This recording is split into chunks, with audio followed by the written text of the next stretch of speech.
प्रभु यीशु मसीह के मधुर और सामर्थ्य नाम में आपको प्रेमी सलाम। डेली बाइबल संदेश में आपका हार्दिक स्वागत है। आज 19 दिसंबर है और परमेश्वर को धन्यवाद कि उसने हमें फिर से एक नया दिन दिया है, एक नया सवेरा देखने को दिया है, ताकि हम अपने जीवन, अपने चाल चलन, अपने सोच विचार, अपने आचरण के द्वारा उस परमेश्वर को महिमा दें जिसने हमें ये आज की जिंदगी दी है। यदि आज हम जीवित हैं, जिंदा हैं, तो सब कुछ उसकी दया और उसकी मेहरबानी की वजह से है। आज की तारीख के अनुसार आज हमें इफिसियों की किताब 2 अध्याय और उसकी 4 आयत से हम आगे पढ़ेंगे। कल हमने देखा था पौलुस इफिसियों के विश्वासियों को पत्र लिखते हुए बताते हैं, समझाते हैं कि प्रभु यीशु मसीह को स्वीकार करने से पहले या उद्धार पाने से पहले हमारी दशा कैसी थी।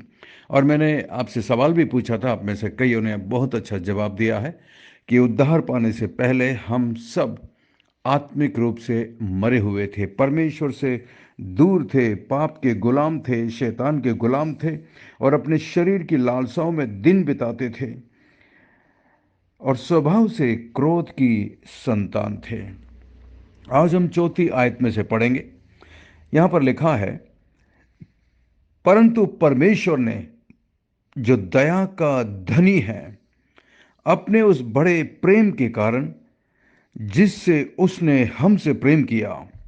अब यहां पर पौलुस एकदम अपने इस वाक्य को बदलता है और कहता है, परंतु परमेश्वर ने जो दया का धनी है। बाइबल का परमेश्वर दया का धनी है, दया का सागर है, प्रेम का सागर है, करुणामय परमेश्वर है। यह है बाइबल का परमेश्वर। मनुष्य जब अपने पाप और अपराधों में जीवन बिताते हुए नरक की तरफ जा रहा था, तब परमेश्वर ने मनुष्यों से प्रेम किया। उसका प्रेम शुरू से ही मनुष्यों के लिए है और इसलिए परमेश्वर ने मनुष्यों को उसके पाप से बचाने के लिए खुद मनुष्य बनकर संसार के अंदर आए और उन्होंने अपने आप को मनुष्यों के पाप की क्षमा के लिए अपने आप को बलिदान कर दिया। जब हम उसके इस प्रेम को स्वीकार करते हैं, उसके बलिदान पर विश्वास करते हैं, प्रभु यीशु मसीह से अपने पापों की क्षमा मांगते हैं, तो हमें नया जीवन मिलता है। अब चौथी आयत में वो आगे बताता है कि उद्धार पाने के बाद हमारी दशा कैसी होती है। हम यहाँ पर पढ़ेंगे।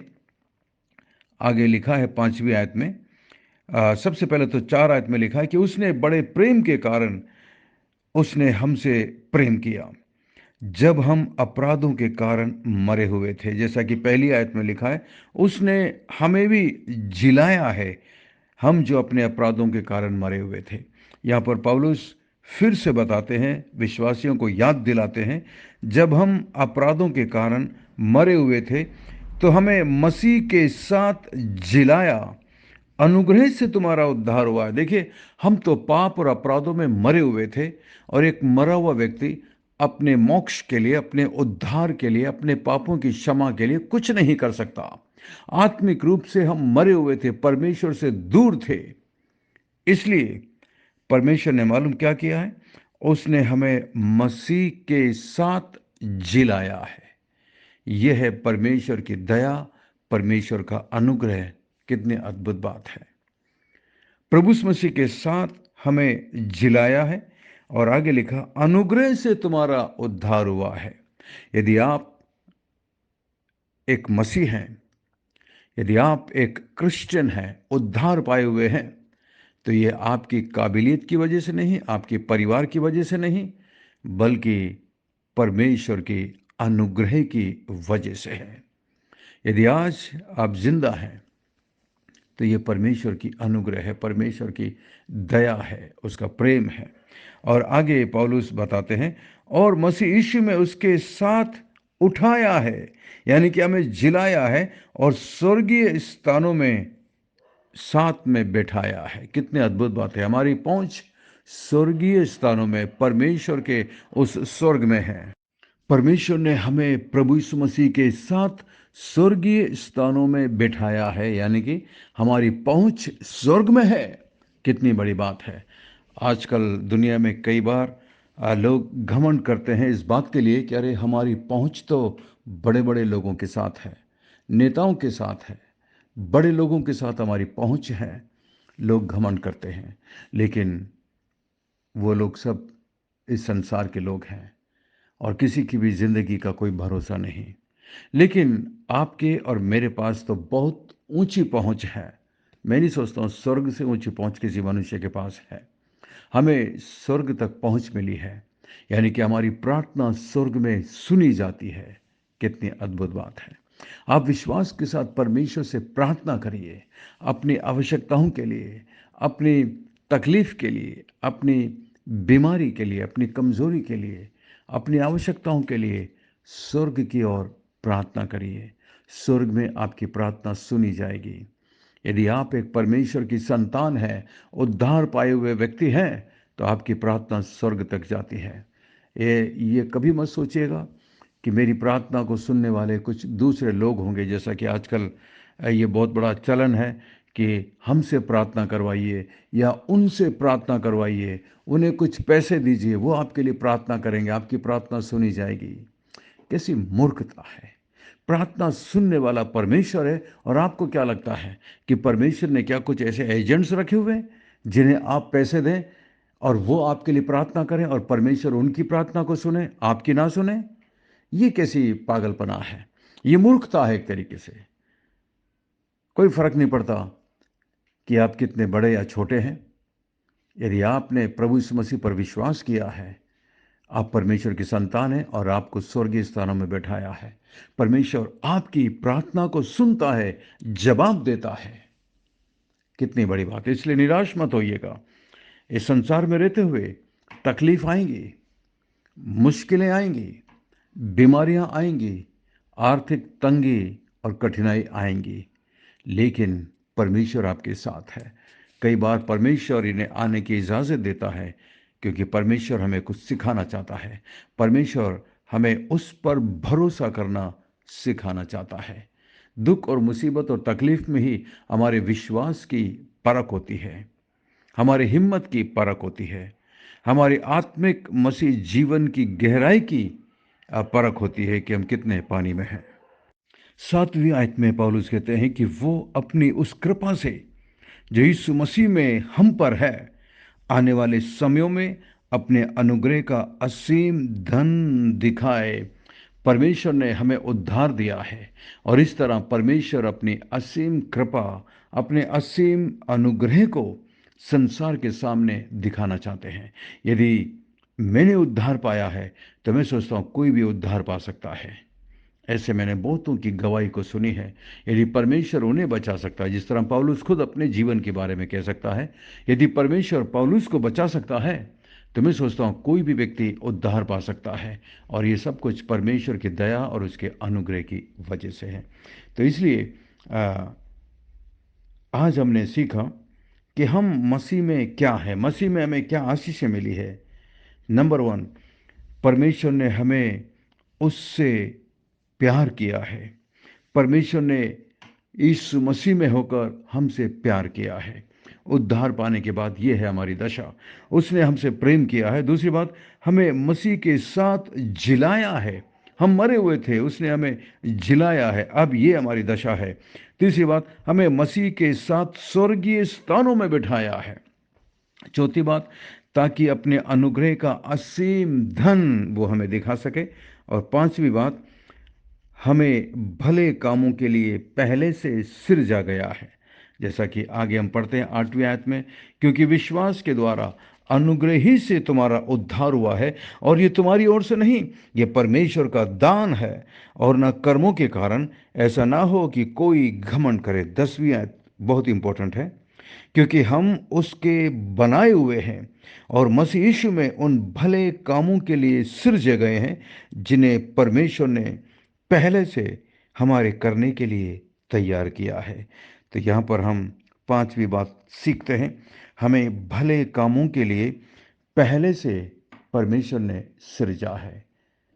हमने उद्धार पाया है भले कामों को करने के लिए। हम भले कामों से उद्धार नहीं पाते, बल्कि हम भले कामों के लिए उद्धार पाए हुए हैं। यानी कि भले काम करने से आपका उद्धार नहीं होता, बल्कि आपने उद्धार पाया है, इसलिए हम भले काम करते हैं।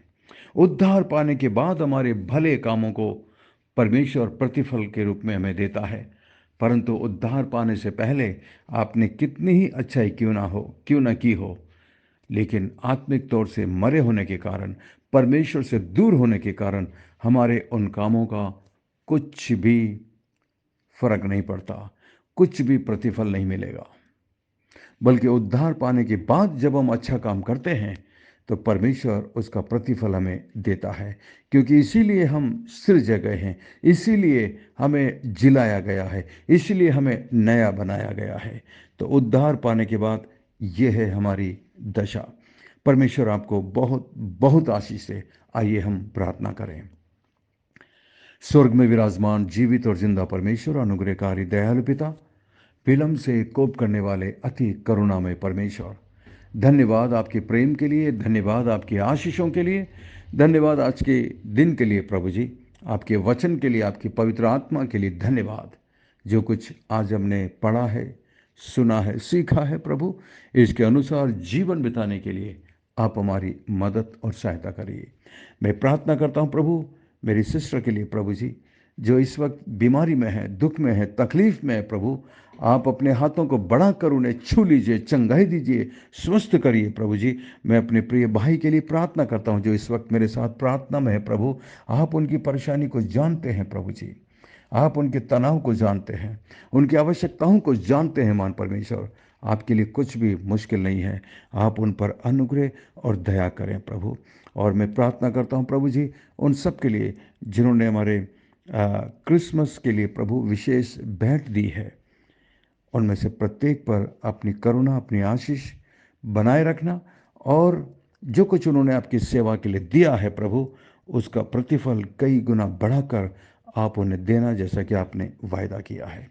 धन्यवाद, धन्यवाद हमारी विनती प्रार्थना को सुनकर जवाब देने के लिए धन्यवाद। सब कुछ यीशु मसीह के मीठे महापवित्र नाम से मांगते हैं, आमीन आमीन।